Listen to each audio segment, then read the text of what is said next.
এই আমাকে কিছু টাকাটা অনলাইনে পাঠিয়ে দাও তো। অনলাইন দিতে পারবো না, তুমি এখান থেকে ক্যাশ নিয়ে যাও। আরে ক্যাশে এখন অনেক সমস্যা, কে গুনে গুনে দিতে যাবে? তুমি আমাকে অনলাইনে টাকাটা পাঠিয়ে দাও। এটাই তো অনলাইন যুগের সমস্যা। অনলাইনে ট্রানজ্যাকশন করতে করতে হাজার হাজার টাকা খরচা হয়ে যাচ্ছে, কিন্তু কারোর কোনো ফিলই হচ্ছে না।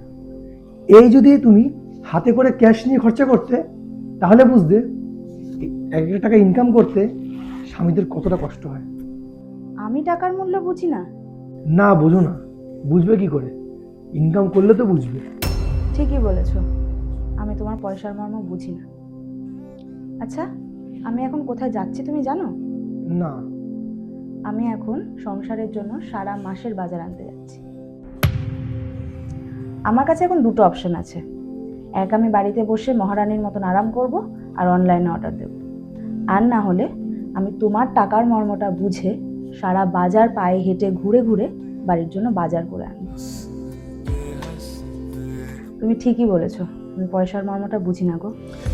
একজন প্রকৃত স্ত্রী খুব ভালো করেই জানে তার স্বামীর টাকার মূল্য কতটা, কারণ সে তার বিয়ের আগে নিজের বাবার রক্ত জল করা টাকাতেই বড় হয়েছে।